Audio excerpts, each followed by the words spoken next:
असं आहे की तूर्त असं वाटतंय की मराठा समाजाचा विजय झाला असं वाटतंय, परंतु मला काही तसं काही पूर्णपणे काही वाटत नाही.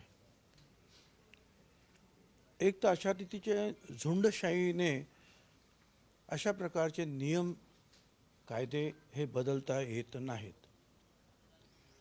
आम्ही सुद्धा शपथ घेताना आम्ही काम करू without any fear and favour.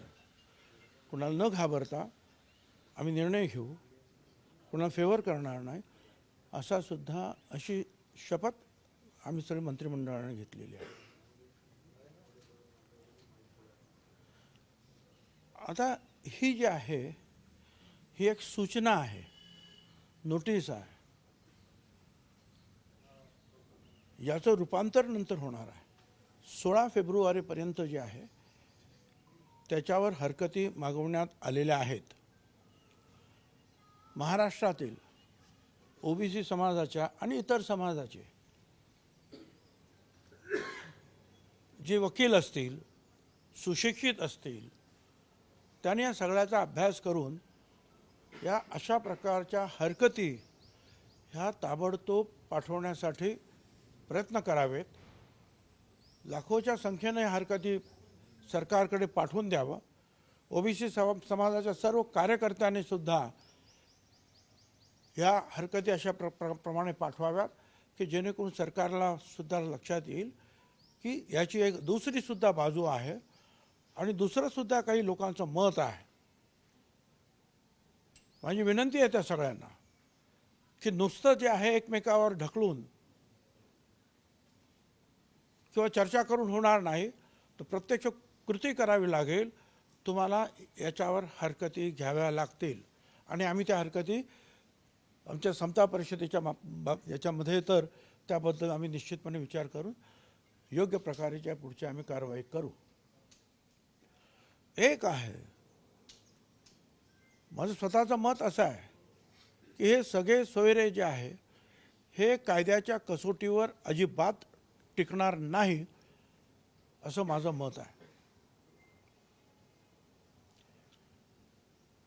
यामध्ये मराठा समाजाला सुद्धा मला त्यांच्या निदर्शनास आणून द्यायचं आहे. हे ठीक आहे की तुम्ही ओबीसीच्या 17, 18, 19% जे काय आरक्षण शिल्लक राहिलं आहे त्याच्यामध्ये येण्याचा आनंद तुम्हाला मिळतोय, तुम्ही जिंकलात असं तुम्हाला वाटतंय. पण तुम्ही दुसरी एक बाजू लक्षात घ्या की या 17% आता जवळजवळ 80-85% लोक येतील. म्हणजे शेड्यूल कास्ट, शेड्यूल ट्राईब तर वेगळे आहेत, पण हे 54% आणि तुम्ही 20% जरी म्हटला तरी ते 75% हे सगळे जे आहे एकाच ठिकाणी येतील.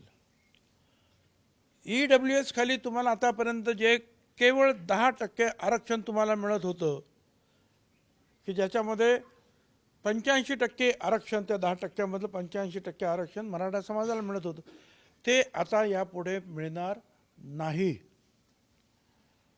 ओपनमध्ये जे उरलेले 40% होतं त्याच्यामध्ये तुम्हाला परत आरक्षण मिळत होतं, ते सुद्धा तुम्हाला आता मिळणार नाही. म्हणजे एकूण 50% तुम्ही खेळत होता. 10% EWS आणि उरलेले 40%, या 50% तुम्हाला संधी होती. ती संधी गमावून तुम्ही, आणि तिथे दुसरं कोणच नाही आहेत, त्या 50% शेड्यूल कास्ट नाही, शेड्यूल ट्राईब नाही, ओबीसी नाही, जवळजवळ 74% समाज हा तिथे नाहीच. त्या 50% फक्त मोठा मराठा समाज, 2-3% असलेला ब्राह्मण समाज आणि लहान लहान समाज, एखादा जैन वगैरे असे काय असेल तर, ह्या सगळ्यांवर आता पाणी सोडावं लागेल. देश विदेशातील प्रत्येक घडामोडींचे लाईव्ह अपडेट मिळवण्यासाठी आता साम टीव्हीच्या सर्व सोशल मीडिया प्लॅटफॉर्मला लाईक, फॉलो आणि सबस्क्राईब करा. तसंच सर्व नोटिफिकेशनसाठी बेल आयकॉन प्रेस करायला विसरू नका.